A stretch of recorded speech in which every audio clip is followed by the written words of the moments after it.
10 सितंबर सन 1964 को हांगझो चीन में जन्म होता है एक ऐसे बंदे का जिसका जीवन रिजेक्शन और असफलताओं से भरा हुआ है, लेकिन उसकी डिक्शनरी में हार नाम का शब्द नहीं था। आज मैं आपको उस इंसान की कहानी के बारे में बता रहा हूँ जो एक समय टूर गाइड के रूप में सिर्फ महीने के 800 रुपए कमाया करता था, लेकिन 2024 में 25.2 बिलियन अमेरिकी डॉलर के मालिक बन गया। वह आदमी कैसे इतना अमीर बना, इस पर हम आगे वीडियो में डिटेल में बात करेंगे। आप जानकर हैरान हो जाएंगे कि इतना फेलियर का सामना करने के बाद भी यह आदमी क्यों नहीं टूटा। नमस्कार दोस्तों, यह कहानी है अलीबाबा ग्रुप के को फाउंडर जैक मा की। इनका असली नाम मा यू है। जैक मा के माता पिता पारंपरिक गाने और बजाने का काम किया करते थे, तो वहीं जैक मा की शुरू से ही पढ़ाई लिखाई में कोई रुचि नहीं थी। साथ ही चौथी कक्षा में 2 बार और 8वीं कक्षा में 3 बार फेल हुए थे। एक बार तो जैक मा गणित के पेपर में 120 में से सिर्फ 1 नंबर लाए थे। लेकिन जैक मा को बचपन से ही अंग्रेजी बोलने में रुचि थी। अंग्रेजी में रुचि होने की वजह से जब वे 13 साल के थे तभी उन्होंने इंग्लिश सीखनी शुरू कर दी। जैक मा ने स्कूल में अंग्रेजी सीखने की कोशिश की,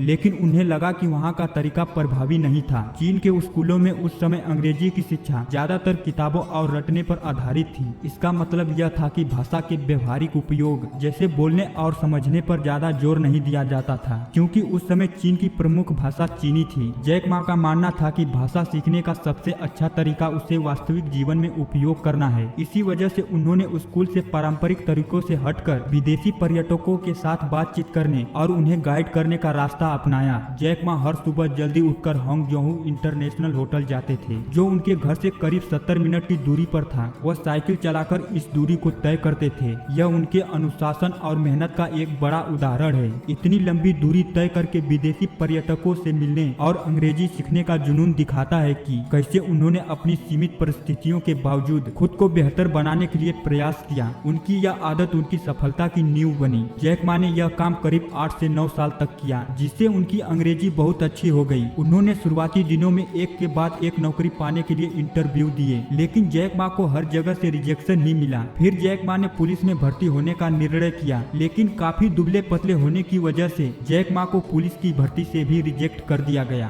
जैक मा ने अपने इंटरव्यू के दौरान कहा कि जब KFC कंपनी ने चीन में अपनी ब्रांच खोलने के लिए आई थी, तब जॉब पाने के लिए 24 लोगों ने इंटरव्यू दिया था, जिसमें से 23 लोग जॉब पर रख लिए गए, लेकिन एक व्यक्ति को यह कहकर रिजेक्ट कर दिया गया कि आप इसके काबिल नहीं हैं। वो व्यक्ति मैं था। इंग्लिश में परफेक्ट होने की वजह से जैक मा ने ट्रांसलेटर का काम शुरू कर दिया, जिसकी वजह से जैक मा 1995 में अमेरिका जाने का मौका मिला, जहाँ पर जैक मा को पहली बार इंटरनेट देखने को मिला और उन्होंने उस पर बियर सर्च किया। लेकिन उन्होंने चाइनीज बियर को छोड़कर कई सारे देशों के बियर ऑप्शन देखने लगे। फिर उन्होंने जब अच्छे से ध्यान दिया तो देखा कि इंटरनेट पर चीनी भाषा में इसके विषय पर कोई जानकारी नहीं है। तो वहीं जैक मा ने चीन देश के विषय में भी इंटरनेट पर सर्च किया, जिसके विषय में भी इंटरनेट पर उनको सर्च करने पर ज्यादा कुछ नहीं मिला, जिसे देखकर जैक मा को एक बड़ा अवसर दिखाई दिया। कुछ समय बाद जैक मा चाइना लौट आए और उसके बाद उन्होंने ये बात कई लोगों को बताई, लेकिन सभी लोग उनका मजाक उड़ाने लगे और उनके आइडिया को बकवास करार दिया। फिर जैक मा, उनकी पत्नी और कुछ दोस्तों ने मिलकर कुछ पैसे जमा किए और एक वेबसाइट बनाने की कंपनी चाइना येलो पेज शुरू की, पर पैसों की कमी की वजह से पेज को बंद कर दिया गया और फिर से नौकरी करना शुरू कर दी। लेकिन उन्होंने अपने आइडिया को छोड़ा नहीं और उस पर लगातार रिसर्च करते रहे। 1999 में जैक मा ने अपने 18 दोस्तों के साथ मिलकर $50,000 के साथ